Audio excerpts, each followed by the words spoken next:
नमस्कार, सरकार का फाइनल आप देख रहे हैं। आपके साथ मैं हूं रोहित रंजन। और लोकसभा चुनाव के नतीजों पर देश की नजरें टिकी हुई है।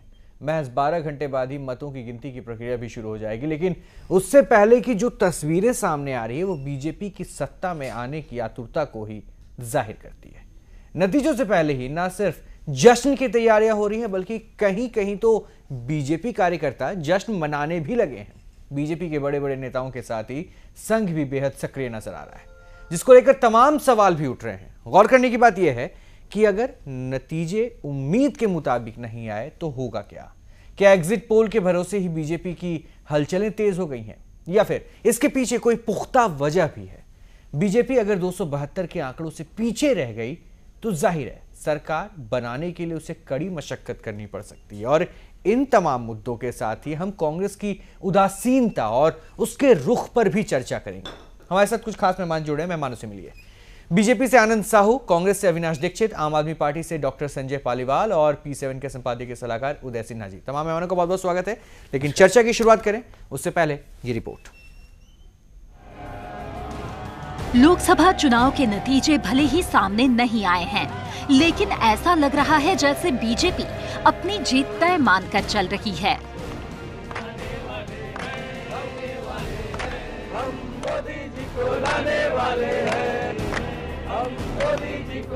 जश्न में कसर बाकी न रहे, लिहाजा पुख्ता तैयारियां की गई है।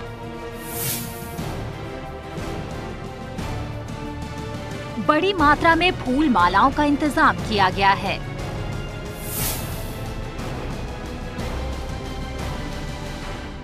यही नहीं, बड़े पैमाने पर मिठाई बांटने की भी तैयारी की गई है।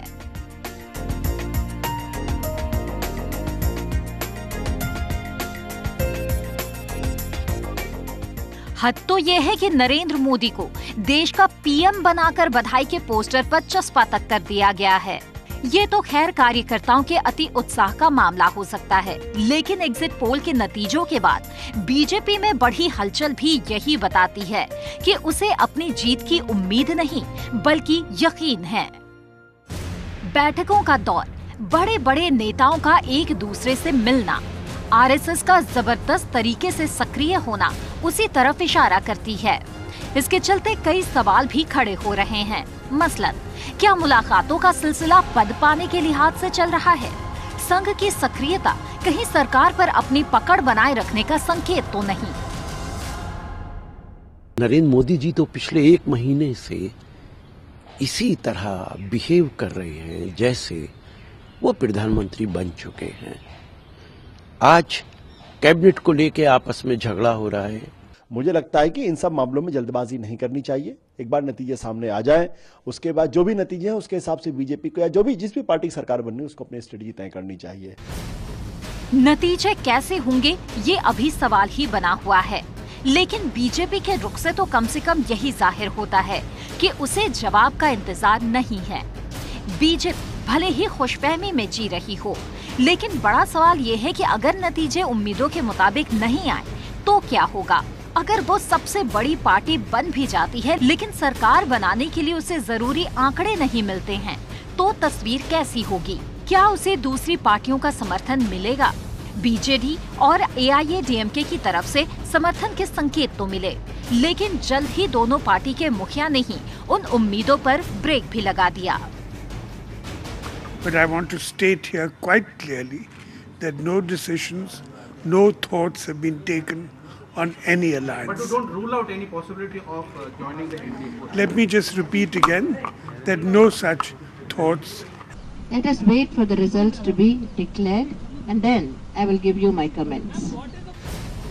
AIADMK के जिस नेता मलईसामी का मोदी प्रेम जागा था, उसे तो जयललिता ने पार्टी से बाहर का रास्ता ही दिखा दिया। ऐसे में बड़ा सवाल ये है कि बहुमत नहीं मिलने की सूरत में मोदी और बीजेपी आखिर सरकार के लिए समर्थन जुटाएंगे तो कहां से? हालांकि ऐसा नहीं है कि नतीजों से पहले सिर्फ बीजेपी के रुख को लेकर सवाल उठ रहे हैं। एग्जिट पोल को कांग्रेस भले ही दरकिनार कर रही हो, लेकिन एग्जिट पोल के सामने आने के बाद से उसका मिजाज और सुस्त नजर आ रहा है। ऐसा लग रहा है जैसे नुकसान को भांपते हुए उसने हथियार डाल दिए हों। 10 साल तक देश की बागडोर संभाल चुके मनमोहन सिंह की नतीजों से पहले विदाई समारोह आयोजित होने, उसमें राहुल गांधी के मौजूद न होने को लेकर भी सवाल उठ रहे हैं।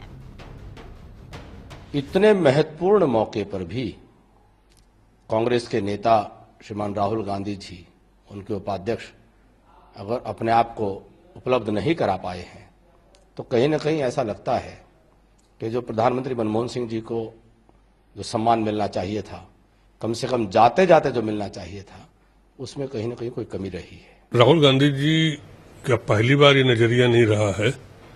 प्रधानमंत्री के प्रति उनका नजरिया हरदम नफरत का रहा और जिस तरीके से वो प्रधानमंत्री जी को जलील करते रहे, उसका नतीजा ये जो कल हुआ वो भी है। और मैं नहीं समझ पाया कि कांग्रेस इतनी जल्दी क्यों अपनी पराजय स्वीकार कर रही है। प्राइवेट अपना कोई जाति काम की वजह से रहे होंगे बाहर, और जहां तक मुझे जानकारी मिली है वो प्राइम मिनिस्टर से पहले ही मिल चुके थे और उनसे माजरत भी की उन्होंने कि उस दिन वो नहीं रहे। कांग्रेस की तरफ से हालांकि ये जताने की कोशिश की जाती रही है कि उसने उम्मीदों की डोर नहीं छोड़ी है, लेकिन हकीकत उससे कहीं अलग नजर आती है। ऐसे में देश की 2 बड़ी पार्टियों को लेकर ये सवाल उठना लाजमी है कि नतीजों से पहले एक अति उत्साहित क्यों है और दूसरी इतनी उदासीन क्यों। Bureau report, P7 news.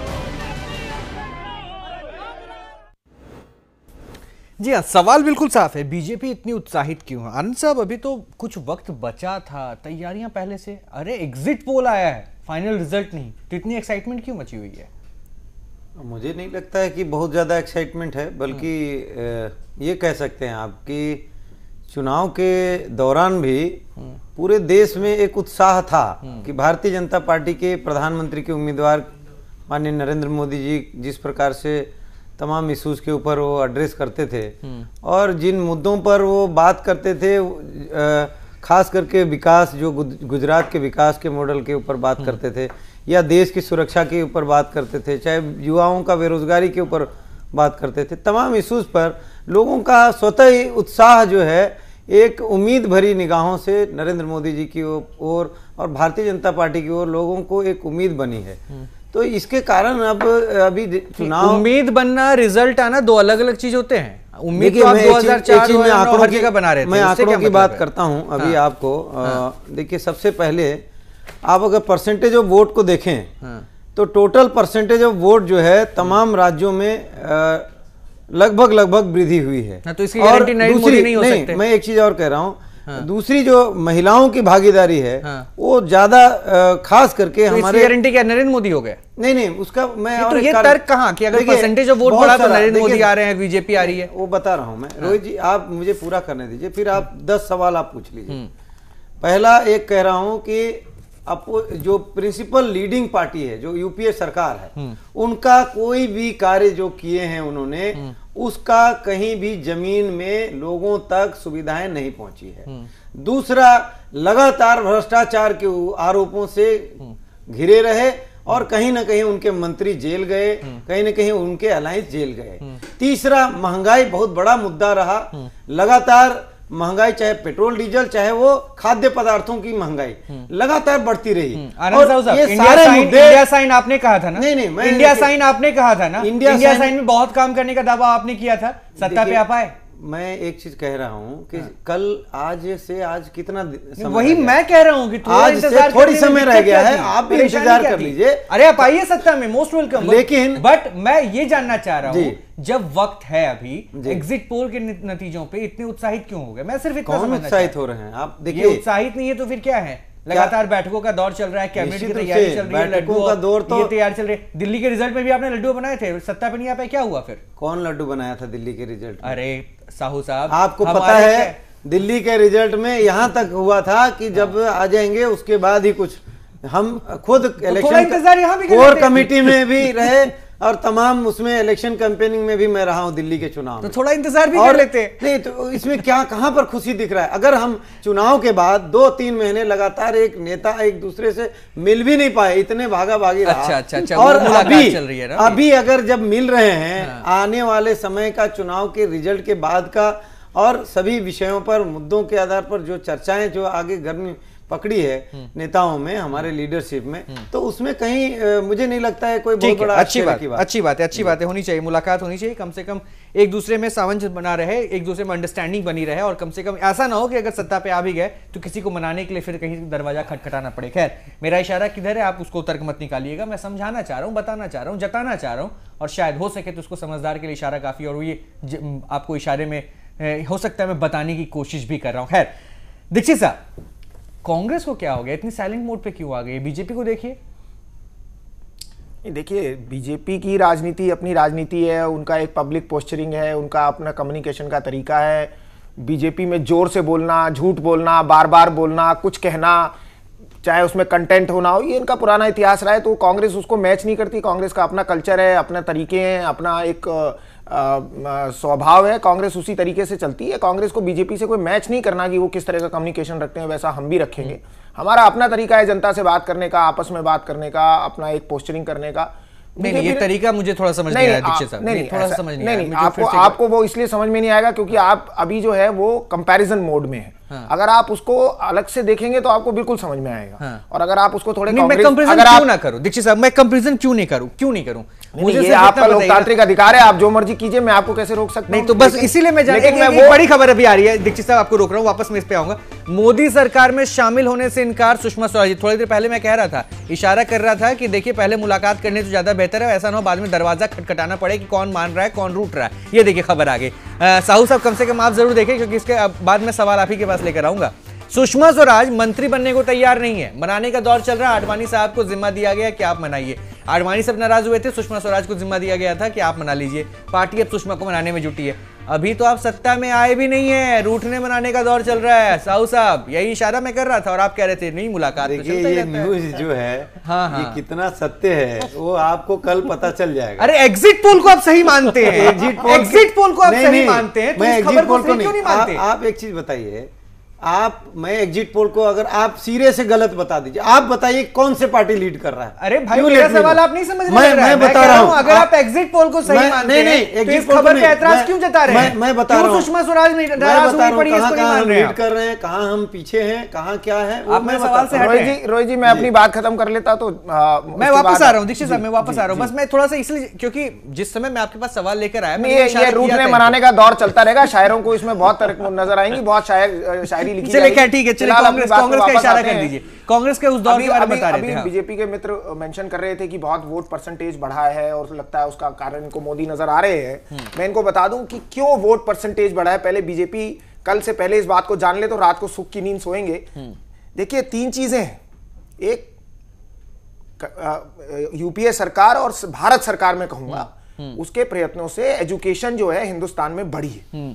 ठीक है, इंटेंसिव भी है, एक्सटेंसिव भी। ठीक है। दूसरी चीज क्या है कि अर्बन और मिडिल क्लास जो एक तो अर्बनाइजेशन हुआ है और मिडिल क्लास भी बढ़ा है हिंदुस्तान में। ठीक है, एक इनकम जो है वो रेज हुई है। ठीक है, और सबसे बड़ी बात क्या है कि ये जो अर्बन मिडिल क्लास, अर्बनाइजेशन है, मिडिल क्लास है, एजुकेशन है, और ये जो नए वोटर्स आए, यंग वोटर्स, कहीं ना कहीं एस्पिरेशंस भी इंक्रीज हुई। इन सारी चीजों का, और इस बार इलेक्टोरल रोल्स जो है वो पहले की अपेक्षा ज्यादा अच्छे थे। ठीक है, इन सारी चीजों ने एक नया जोश भरा, नई चीज वो आई और ज्यादा परसेंटेज ऑफ वोटिंग नजर आई लोगों को। ठीक है, चलिए मोदी जी का इफेक्ट नहीं। ठीक है, ठीक है, ऐसा नहीं लगना चाहिए। हाँ ठीक है, मैं आम आदमी पार्टी को भी क्रेडिट दूंगा। मुझे एक बात और कहना चाहूंगा ऑन अ लाइटर नोट। आपको मैं बता दूं कि जो दिल्ली के बड़े मशहूर हलवाई हैं, नाथू हलवाई, उन्होंने भाजपा के लिए लड्डू बनाने से मना कर दिया। तो पूछा गया क्यों नहीं बना रहे आप? ट्वीट में आया हुआ है कि क्यों नहीं बना रहे, बोले 2004 और 2009 में 2 बार नुकसान करवा चुके हैं, बनवा के खरीदने नहीं आए। चलिए खैर, आपने जाते जाते एक जर्क दिया है। मैं छोटा सा ब्रेक ले रहा हूँ, वापस आऊंगा, उसके बताऊंगा, पूछूंगा इनसे कि वो लड्डू का आखिर खपत करेंगे कहां जो इतने बनवा के रखते हैं, अगर रिजल्ट इनके हक में। तो सरकार का फाइनल आप देख रहे हैं। ब्रेक के बाद एक बार फिर से आप सभी का स्वागत है। मेरा सवाल ब्रेक पे जाने से पहले ये था कि चंद तस्वीरें भी हम आपको साइड में दिखा रहे हैं, वो देख सकते हैं आप। उन तस्वीरों को जरा गौर से देखिए। वो जो लड्डू आपको दिखा रहे हैं या फिर फूलों से सजे हार दिखा रहे हैं या यज्ञ या तैयारियां ढेर सारे, वो दरअसल जीत के जश्न को हम नहीं दिखा रहे हैं। जीत आने से पहले एग्जिट पोल आता है, एग्जिट पोल के रिपोर्ट्स आते हैं, रिपोर्ट्स आने के बाद बीजेपी इतनी उत्साहित हो जाती है कि उन्हें लगता है कि वो जीत गए। सवाल यही था कि क्या थोड़ा इंतजार नहीं किया सकता था। लेकिन दूसरा सवाल ये भी है, सिर्फ बीजेपी से नहीं कांग्रेस से भी था, कि कांग्रेस का खेमा इतना मायूस क्यों हो गया है। ऐसी मायूसी दिखी हुई है कि कोई रिएक्शन नहीं दिया जाता। दूसरी तरफ अगर एक डिनर पार्टी इनवाइट की जाती है फेयरवेल में पीएम के, वहां पे जो इनके सर्वे मतलब फ्रंट फेस जो थे, फ्रंट फेस बाहर चले जाते हैं। ऐसा दौर क्यों आता है? खैर, ये दोनों सवाल हैं, इन दोनों सवालों पे ही चर्चा है, लेकिन उस चर्चा में सबसे पहले मैं एक बार आम आदमी पार्टी का रिएक्शन लूं। आम आदमी पार्टी क्या देख रही है? बीजेपी ओवर एक्साइटेड है या वाकई जीत उनके पास है, इसलिए चलो खुशी मनाने का मौका मिल रहा है? बीजेपी ओवर एक्साइटेड ही है, क्योंकि इस तरह की चीजें ही दिल्ली इलेक्शंस में भी हुई हैं और पहले भी इंडिया शाइनिंग रहा है, तो उसका जो भी कुछ आया है वो सामने, सबके सामने ही है। और रहा इसका कि ये जो वोटिंग का बताया हमारे मित्र ने कि वोटिंग ज्यादा हुई है, इसके लिए हम लोगों ने खुद जागरूकता अभियान चलाए हैं और डोर टू डोर जाके लोगों को कहा है। उस लिहाज से पालीवाल साहब, मुझे लगता है कि आपको सबसे ज्यादा आश्वस्त होना चाहिए कि आप वापसी कर रहे हैं, क्योंकि जितनी भी एग्जिट पोल थे दिल्ली चुनाव को ही देखिए, 7, 8, 6, 5 कुछ ऐसे ही आपको सर्वे दिखा रहे थे और आप 28 से पहुंच जाते हैं। यहां भी वही हो रहा है, 4, 5, यानी आप कहे, आप अगर एग्जिट पोल को माने, यानी आप ये मान रहे हैं कि आप 40-50 के आसपास सीट लेकर आएंगे? नहीं, बिल्कुल 40 नहीं, मोर देन। अच्छा, हाँ, सरकार हमारी ही बन रही है और सरकार बना रहे हैं? जी हाँ, बिल्कुल। अच्छा, और उसके लिए मैं कहूंगा कि जो भी पार्टीज हैं, पार्टिकुलरली मैं एक पार्टी का नाम नहीं लूंगा, आप पीएम के कैंडिडेट्स जिन पार्टीज की तरफ से जो भी हैं, उनको ये देख लीजिए कि कौन आदमी जो है देश हित में कितना किसने काम किया है, क्या कर रहा है। अगर उसमें जो है हमारे 49 दिन में दिल्ली की जनता और देश की जनता भी नहीं समझ पाई कि आपने देश हित या दिल्ली, हमने देश के लिए किया है। हम ग्राउंड पे काम कर रहे हैं, पहले एनजीओ के थ्रू कर रहे थे, उसके बाद हमने जो है पार्टी के दौरान भी किया है, अभी भी हम ग्राउंड पे ही हैं। हमारा मूवमेंट अभी खत्म नहीं हुआ, हम मूवमेंट में चल रहे हैं। इस मूवमेंट के लिए ही हम ये कह रहे हैं कि जो देश हित में काम कर रहा है या जिसको देश से प्यार है, उसको हर आदमी को अरविंद के साथ चलना चाहिए, क्योंकि अरविंद अकेला अगर खड़ा हुआ है तो इट मीन्स कि हमारा देश जो है वो कहीं गलत जा रहा है। अगर अरविंद के पीछे और भी बहुत से लोग जा रहे हैं, हम जैसे लोग आए हैं, हम लोग कोई किसी से पैसे नहीं ले रहे, कोई काम नहीं कर रहे, एवरीबॉडी इज वॉलंटियर। ठीक है, बहुत अच्छी बात आपने कही है कि हर कोई यहाँ पे वॉलंटियर है, लेकिन एक सवाल बहुत अच्छा इन्होंने दिलचस्प पहलू दे दिया है कि इन्होंने सरकार बनाने का दावा कर दिया है। खैर, दावा जो भी करें, चंद घंटे इंतजार हम भी करेंगे और देखूंगा किनके दावों में कितना दम है। और साहू साहब, मैं आपको बोलने का मौका दूंगा, मुझे सबसे पहले उदय जी के पास जाना है। उदय जी, तीनों पार्टियों को आपने सुना, बीजेपी अति उत्साहित, जो हमें लगता है इन तस्वीरों को देखने के बाद कि शायद थोड़ा इंतजार कर सकते थे, अगर एग्जिट पोल आपके साथ है तो ये जश्न और भी बेहतरीन हो सकता था रिजल्ट के बाद। कांग्रेस बहुत न्यूट्रल है, हालांकि अभी कांग्रेस से वो तीखा सवाल नहीं उठाया गया। और तीसरा पहलू जो आपने यहां पे देखा, आम आदमी पार्टी का दावा कि भाई हम तो सरकार ला रहे हैं। कमेंट दे दीजिए अपना। अब इस पर क्या दिया जाए, देखिए 7 टेलीविजन चैनल्स ने सर्वे किए और 7 सर्वेज आए। 7 सर्वे में ये बहुत ही अजीब बात है कि 7 के रिजल्ट अलग अलग हैं। इसका मतलब कि कल जब गणना होगी तो 6 सर्वे जो हैं वो तो कैंसिल होने वाले हैं, क्योंकि 6 जो सर्वे हैं वो गलत साबित हो जाएंगे। सवाल इस बात का है कि अगर अभी तमाम लड्डू दिखाए जा रहे हैं, तमाम वो गेंदे के फूल की मालाएं दिखाई जा रही हैं, और अगर भारतीय जनता पार्टी बहुत उत्साहित है, अगर है तो, हालांकि आनंद जी कह रहे हैं कि उत्साहित बहुत ज़्यादा नहीं है और हम खुशियां बहुत ज़्यादा नहीं मना रहे हैं। मेरा कहना है कि अगर आप आश्वस्त हैं तो आपको खुशियां मनाना चाहिए। क्यों नहीं? आप खुशियां मनाना अपराध नहीं है, आप जरूर मनाएं खुशियां अगर आप आश्वस्त हो तो। और अगर आश्वस्त नहीं हो तो वो फिर थोड़ी देर 24 घंटे का इंतजार कर लेना चाहिए। और जो कांग्रेस कर रही है, जो इंतजार करने की बात नहीं, कांग्रेस को तो इंतजार भी इसलिए नहीं करना चाहिए मुझे नहीं लगता कि अब वो जो डाइस है वो उल्टा कास्ट हो जाएगा और कांग्रेस को इतनी सीटें आ जाएंगी कि वो अकेले दम पर, अपने दम पर सरकार बनाए। कांग्रेस जो अगर सरकार बना सकती है या सरकार बनाने में सहयोग दे सकती है, तो जो आम आदमी पार्टी के जो प्रवक्ता महोदय यहाँ बैठे हुए हैं, जिनको इस बात का भरोसा है कि सरकार वही बनाएंगे, हो सकता है कि उनको सरकार बनाने में कुछ कमी आ जाए, संख्या बल कम हो, तब वो कांग्रेस को वहां पर सपोर्ट देना चाहिए। चलिए, मतलब दिल्ली की तस्वीर एक बार फिर से बनेगी। खैर मुझे छोटा सा ब्रेक लेना है। ब्रेक के बाद वापस जब आऊंगा तो एक सवाल मैं उदय जी आप ही के पास आके करूंगा। कांग्रेस का रिएक्शन बहुत ही न्यूट्रल क्यों मिल रहा है, क्यों एक्साइटमेंट चेहरे पे नहीं दिख रही है? और राहुल गांधी को लेकर अगर सवाल उठ रहा है तो क्या ये गलत है कि ऐसे मौके पर? चलिए, बीजेपी के उत्साह को तो आपने देखा, लेकिन दूसरा हिस्सा भी है कांग्रेस से जुड़ा हुआ। जरा मैं वहां कांग्रेस का तर्क समझूं, उससे सबसे पहले मैं उदय जी आपके पास आऊंगा। उदय जी वही बात थी, कांग्रेस को तो आपने बताया कि चलिए ठीक है, न्यूट्रल मोड पे, लेकिन राहुल गांधी का नतीजों से पहले विदेश चले जाना और दूसरी चीज पीएम की डिनर पार्टी में, फेयरवेल पार्टी में नहीं आना, क्या ये गलत संदेश, गलत मैसेज नहीं दे रहा? मैसेज देकर के भी क्या होगा, लेकिन मुझे ऐसा लगता है कि हम ऐसी चीज़ों को बहुत ज़्यादा तूल दे रहे हैं, तरजीह दे रहे हैं। मैं पूरे टेलीविज़न चैनल से इस बात को कह रहा हूँ। अब जब सरकार बनने की बारी आई है, सरकार बनने वाली है, एक दिन के बाद पूरा काउंटिंग होना है, उसमें राहुल गांधी की उपस्थिति या अनुपस्थिति पर क्यों बात हो रही है? मुझे ये समझ में नहीं आ रहा है कि अभी राहुल गांधी की पूरी उपयोगिता या उपादेयता 16 तारीख के संदर्भ में क्या है?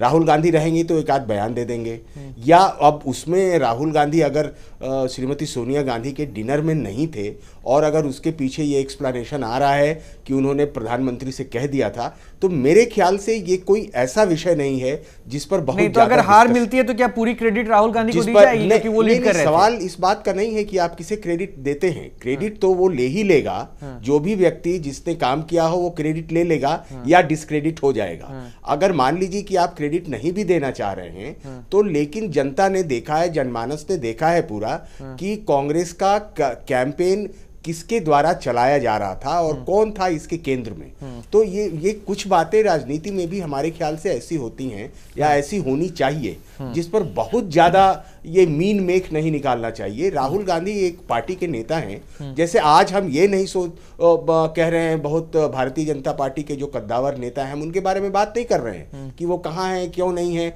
सिर्फ कुल मिला के एक खबर चल रही है कि सुषमा स्वराज मंत्री नहीं बनेंगी, उसमें राहुल गांधी पर लेकर और टेलीविजन स्क्रीन पर इतनी देर तक बहस होना मेरे ख्याल से ये वाजिब नहीं है।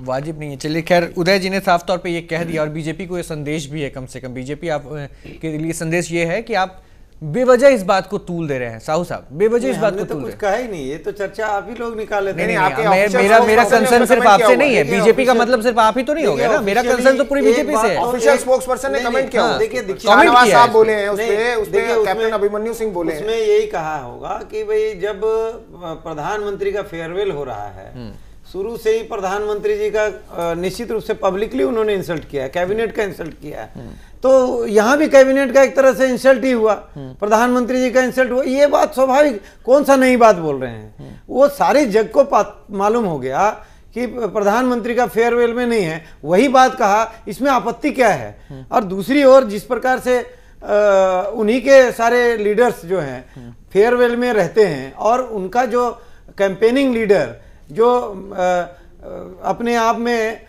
पूरा देश का लीड कर रहे थे, मोदी जी को पीएम कैंडिडेट डिक्लेयर किया था, वहां से जिसने भाजपा बनाई, जिसने मोदी को बनाया, अडवाणी जी वहां पर नहीं थे। आप वहां पर इस तरह की आप कौन कांग्रेस पार्टी के डिनर में कांग्रेस का कौन सा मेंबर जाएगा, कौन नहीं आएगा, किसकी व्यस्तता है, इस पे पूरी बीजेपी जो है परेशान है। अरे भाई परेशान इस बात पे हम देश के नागरिक हैं कि नहीं, आप ये बताइए। आप देश के नागरिक हैं, लेकिन आप इस पे पॉलिटिकल कमेंट नहीं कर सकते या नहीं? नहीं, आप इस पे पॉलिटिकल कमेंट नहीं कर सकते। पूछ रहे हैं कि भाई नहीं ऐसी क्यों हुई? नहीं, हम पूछ रहे हैं आपसे कि सुषमा स्वराज नाराज क्यों हो गए? कहां नाराज हो गए? चुनाव में वो काउंटिंग में गए हैं, वापस आएंगे। नहीं, वो तो अडवाणी जी उनको बनाने जा रहे हैं। कोई मनाने का क्या है, वो तो आप लोग न्यूज़ बना रहे हैं। तो मतलब शहरी सुषमा स्वराज जी ने ऑफिशियली प्रेस को बाइट दिया है, कहा है कि मेरी कोई नाराजगी नहीं है, सारे लीडर्स फिर आप बीजेपी को बीजेपी को बचा रहे हैं, लेकिन राहुल गांधी कहां गए, इससे हट गए आप। आनंद साहब राहुल गांधी कहां चले गए, इससे हट गए आप, फिर अपने आप को डिफेंस करिए, यानी कुछ कमियां रह जा रही है। डिफेंस नहीं, इन्होंने बार बार ये बात को घुमा करके ला रहे हैं हमारे। आपके सवाल में यानी कांग्रेस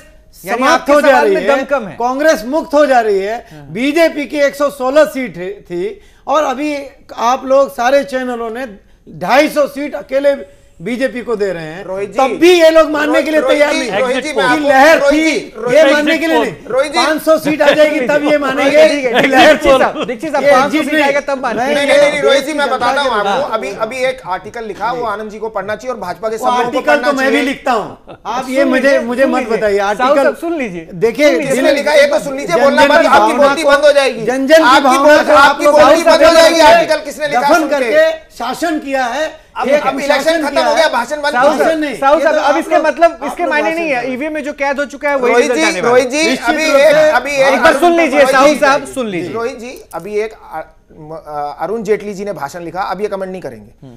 अरुण जेटली जी ने अभी एक ब्लॉग लिखा जिसमें उन्होंने लिखा modesty in victory and graciousness in defeat. मुझे बड़ा अच्छा लगता अगर जेटली जी अपने कैडर को यह चीज समझा देते। इस कांग्रेस पार्टी ने 352, 380 और 425 सीटें भी जीती हुई हैं। और ये जो लिखा है अरुण जेटली जी ने, और ये जो अरुण जेटली जी ने लिखा है उसी तरह से बिहेव किया है। 206 सीटें जीतकर एक यूपीए की सरकार बनाई 2009 में, तब भी ग्रेशियसनेस भी थी और मॉडेस्टी भी थी। कहना यह चाहता हूं कि ये जो एक ऐसा लग रहा है लहर थी, सुनामी थी, आंधी थी, अगर आंधी 200 सीटें जीतने के लिए थी तो इसका मतलब अगर आंधी नहीं रहेगी, सुनामी नहीं रहेगी तो 1984 वाली स्थिति हो जाएगी, 2 ही आदमी जीतेंगे इनके। तो कहना यह है, आनंद जी बात पूरी होने दीजिए। आनंद जी बाद में वेरी हम्बल आपके लोगों ने कहा है, मैंने नहीं कहा। आप क्या कर रहे हैं? आप भी तो सीखिए अरुण जेटली जी से। नहीं, जो उनसे सीखने की जरूरत नहीं। अरुण जेटली 1980 हार रहे हैं तब भी आप कोसने में नहीं चूक रहे हैं। नहीं, क्यों? आप वो भी ग्रेशियस सीखिए। नहीं, आपसे नहीं सीखना, दे रहे हैं, आपसे नहीं सीखना। थोड़ा दिल को आप भी नरम कीजिए। नहीं, नरम है पूरा दिल। अभी सरकार अभद्रता सरकार बनानी नहीं है भारतीय जनता पार्टी। अरे भैया, आज आप ऊपर से नसीहत देते हैं, आप भाषण आप दे रहे हैं, आप नसीहत दे रहे हैं।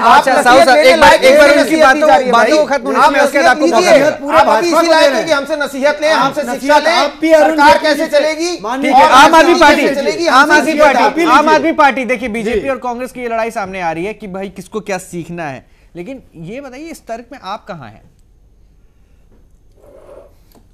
किस तरह? राहुल गांधी को लेकर हमने मुद्दा उठाया कि राहुल गांधी के जो इशू को उठाया गया उस पे आप कहां पे अपने आप को स्टैंड करते दिखते हैं? नहीं, उस चीज के बारे में हमने कुछ खास नहीं कहा। रोहित जी, मुझे एक चीज, क्योंकि मुझे लगता है कि मुद्दा नहीं है, आप इसको मुद्दा बनाए हुए हैं।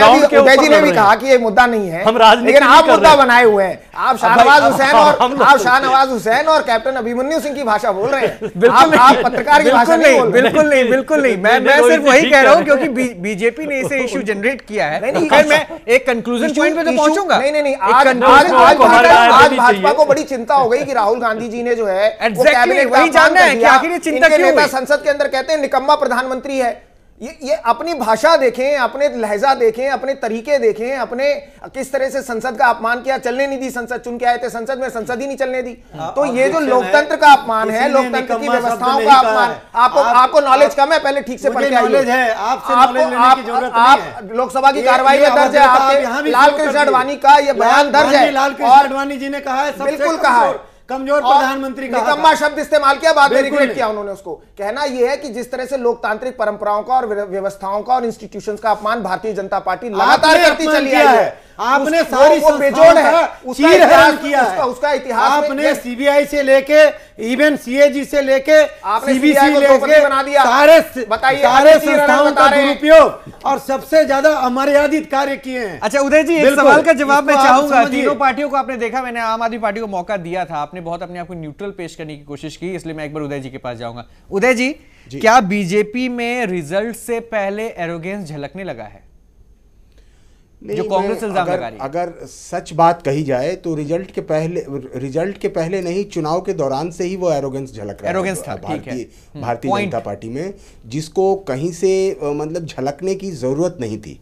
जैसे आज भी जब हम बात कर रहे हैं राहुल गांधी कहाँ हैं, हम ये नहीं कह रहे हैं कि साहब अरविंद केजरीवाल कहाँ हैं, मनीष सिसोदिया कहाँ हैं और दूसरे लोग कहाँ हैं, हम खाली पूछ रहे हैं कि राहुल गांधी कहाँ हैं। तो ये सब कुछ ऐसी चीजें हैं जो मुझे लगता है कि बहस को, मूल बहस को कहीं आज चर्चा, उदय जी एक मिनट बीच में टोकूंगा, आज चर्चा इस बात पे नहीं हो रही कि बीजेपी के शीर्षस्थ नेता मिलते हैं तो वहां पर केवल राजनाथ जी, गडकरी जी, मोदी जी और क्या कहते हैं चौथे वो अपना जेटली जी क्यों होते हैं, वहां पर सुषमा स्वराज और आडवाणी जी क्यों नहीं है? इस पे चर्चा क्यों नहीं हो रही? क्यों नहीं इस पे चर्चा हो रही कि भूतपूर्व भाजपा अध्यक्ष वेंकैया नायडू वहां से गायब? नहीं, उस पर मैं चर्चा होनी चाहिए। उस पे अविनाश जी मैं कहूंगा कि चूंकि ये 4 आदमी की कोऑर्डिनेशन कमेटी टाइप की या कोई ऐसी हाइपर टाइप की ये कमेटी बना दी गई है, संभवतः इसलिए नहीं हो, लेकिन ये बात नहीं है। हमें चर्चा इस बात पर भी करनी चाहिए कि सुषमा स्वराज क्यों नहीं मंत्री बनना चाह रही। या लाल कृष्ण आडवाणी इस मंत्रिपरिषद में क्यों नहीं आना चाह रहे? बाहर क्यों है? इस पे क्यों और इसका इस सबका एक तार्किक उत्तर है, सुषमा स्वराज अगर इतने दिनों तक, पिछले 5 वर्षों तक लोकसभा में विपक्ष की नेता थी, तो निश्चित तौर से सुषमा स्वराज का एक राइट बनता है इस सरकार को लीड करने का। To repeat Arun Jaitley's word, she was the leader of opposition in Lok Sabha is shadow prime minister.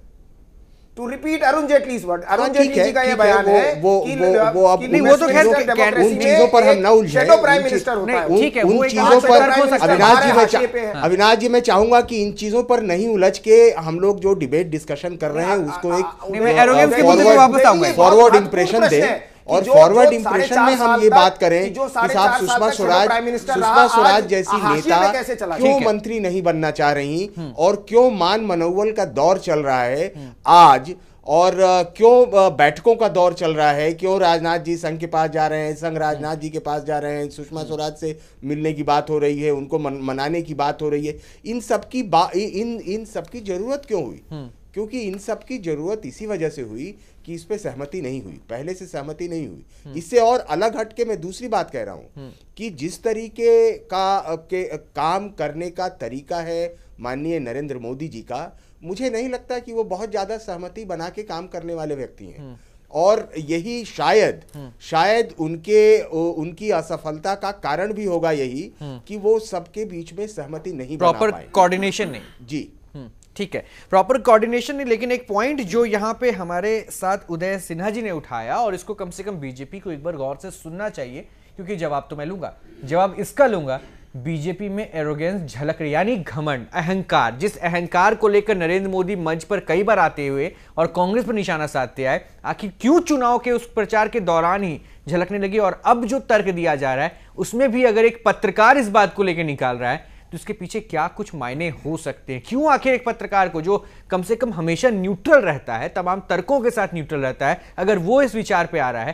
तो इसके पीछे क्या कुछ यथार्थ है, सच्चाई है? छोटा तो ब्रेक पे जाने से पहले एक शब्द जुड़ गया बीजेपी के साथ कि बीजेपी में जीत के जश्न के साथ ही साथ एरोगेंस यानी अहंकार झलकने लगी है। पूरे दल के ऊपर ये इशारा किया गया, और इस पर उदय जी भी मानते हैं, उदय सिन्हा हमारे जो P7 के संपादकीय सलाहकार हैं, उन्होंने कहा कि चुनाव प्रचार के समय से ही ये एरोगेंस झलकने लगा था। साहू साहब, ये एरोगेंस क्यों, कैसे, और अगर ये है तो फिर नरेंद्र मोदी साहब जिस मंच पर जाते थे वहां से कहते थे कांग्रेस में एरोगेंस झलक रहा है, फिर ये कहां से ऐसे हो गया? एक तरफ आप में है, दूसरी तरफ आप इशारा कर रहे हैं। मैं बताता हूँ, एक गरीब का बेटा, एक चाय बेचने वाला बेटा, वो साधारण गरीब परिवार से आकर के यहाँ तक पहुंच गए। प्रियंका गांधी जी का ऑन रिकॉर्ड बोला है कि मैं किसी से नहीं डरती हूँ। इतना एरोगेंसी इनके लीडर्स में। ये और राहुल गांधी जी खुद कैबिनेट के पेपर फाड़ देते हैं कि एकदम नॉनसेंस, मतलब पूरे कैबिनेट को नॉनसेंस कहा।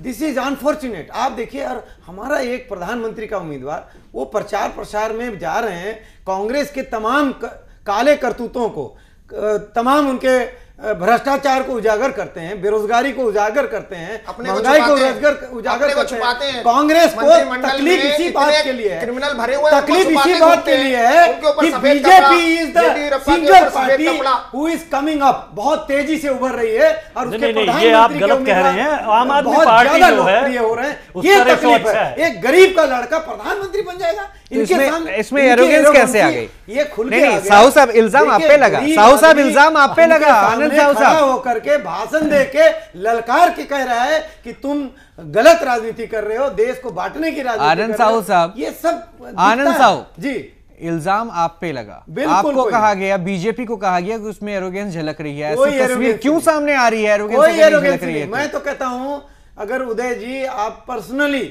आप मिल के देखिए, हमने अभी मिला था माननीय मोदी जी से, वो इतने संघर्षशील व्यक्ति हैं कि वो अपना दिन भर में चाहे भोजन हो चाहे नहीं हो, गर्म पानी पी करके, थोड़ी सी कुछ फल लेकर के, और वो मुद्दा काम कर रहे हैं। वो मुद्दा नहीं है। वो आदमी को आप लोग कह रहे हैं एरोगेंस हो गए। और जो नरेंद्र मोदी के ऊपर सिर्फ नहीं कहा गया, बीजेपी का मतलब नरेंद्र मोदी अगर हैं तो ये बीजेपी के ऊपर है। नरेंद्र मोदी का नाम लेके नहीं कहा गया, इस बात को आप पहले समझिए। मैं एक चीज कह रहा हूं, बीजेपी में एरोगेंस लग रहा है। क्या आप नरेंद्र मोदी को बीजेपी बता रहे हैं, बीजेपी को नरेंद्र मोदी बता रहे हैं? कोई भी नरेंद्र मोदी जी के अलावा भी जितने भी हमारे लीडर्स हैं, नोबडी इज एरोगेंस, कोई एरोगेंसी नहीं है। दूसरा, प्रधानमंत्री जाते हैं माननीय सोनिया गांधी जी के पास, इनको कांग्रेस के ऊपर कमेंट करना है, अपनी कोई जवाब नहीं देना। कैबिनेट के लीडर को ये बताना है, अविनाश जी पहले बात सुनिए, आपके आप दिल में अपनी धैर्य बात का नहीं है, जवाब दीजिए, हिम्मत नहीं है। आप पहले अपने ऊपर लगे आरोपों का जवाब दीजिए। कांग्रेस पार्टी के लिए मैं बैठा हूं ना, मैं जवाब दे दूंगा। आपके कैबिनेट मंत्री आपको नहीं बताना कैसे चलेंगे। और माननीय सोनिया गांधी जी आ गए तो खड़े हो जाते हैं ऐसे, कांग्रेस अध्यक्ष है भाई, दुबक के खड़े। अध्यक्ष है, क्या एरोगेंसी नहीं है? क्या उनकी ताकत, कैबिनेट जो मर्यादा है, संविधान है, उसका उल्लंघन नहीं हो रहा है यहाँ? क्या एरोगेंसी नहीं है वो? आप राहुल गांधी जी 40 साल की उम्र में 70 साल के जितने भी कैबिनेट मंत्री हैं उनको लेफ्ट राइट कराते हैं, वो एरोगेंसी नहीं है? प्रियंका गांधी जी बिना कोई हैसियत का, बिना पॉलिटिकल हैसियत का सीधे सारे जनरल सेक्रेटरी को बुलाते हैं और प्रचार करने जाते हैं और सीधे भारतीय जनता पार्टी या देश के किसी से भी मैं नहीं डरती हूं ऐसा चुनौती देते हैं। ये एरोगेंसी नहीं है?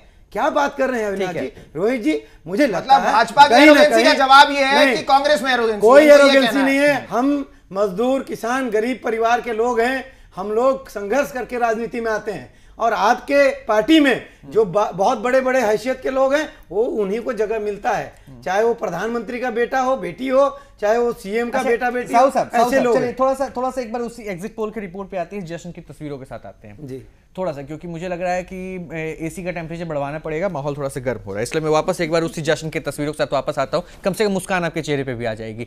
मुझे बताइए 2004 की तस्वीर अगर आ गई, एग्जिट पोल में तमाम में आपको आगे दिया जा रहा था, अगर एग्जिट पोल की रिपोर्ट गलत हो जाती है, अगर कह रहा हूं दिल पे मत लीजिएगा, अगर ये तस्वीर ऐसी हो जाती है तो क्या करेंगे? सबसे पहला बात कहता हूं कि लोकतंत्र में हर एक चीज जनता के ऊपर छोड़ना चाहिए और जनता ने एक बार मत दिया है, मान भी जाएंगे और इसीलिए हम लोग कहीं भी 1% भी नहीं मानते हैं कि अगर वाली जो शब्द जो है वो उसका कोई स्थान है। क्यों? क्योंकि हमारी जनता जो है उसके ऊपर हमको भरोसा है। तब सुषमा स्वराज को कैसे मनाइएगा? देखिए, जब लीडर्स हमारे, जब लोकतंत्र पार्टी है तो निश्चित रूप से सभी एक दूसरे से मिल करके, और आने वाला समय भारत के हित में और विश्व गुरु बने, इसके लिए मुझे लगता है हर एक लीडर अपने स्वार्थ को साइड करके तो ये मैसेज कन्वे करवाइए ना, देश की राजनीति, अच्छी राजनीति करेंगे। मैसेज क्यों नहीं कन्वे करवा रहे हैं? आडवाणी जी को उन्होंने ऑलरेडी मैसेज दिया है, हमें मैसेज देने की कोई जरूरत नहीं है। मैसेज तो आ गया ना आपके पास कि वो नाराज हैं। कोई नाराजगी नहीं है, ये कोई उड़ती हुई है, आप लोगों की न्यूज की बनाई हुई है, मुझे नहीं लगता है कोई नाराजगी। ये वाकई विडंबना है उदय जी, मैं आपके पास एक बार आऊंगा। विडंबना इसे इसलिए कहा जा रहा है क्योंकि मीडिया अगर ऐसी कोई खबर दिखाती है जो पार्टी हित में इनके लिए हो तो मीडिया बहुत सही रिपोर्ट दिखा रही है।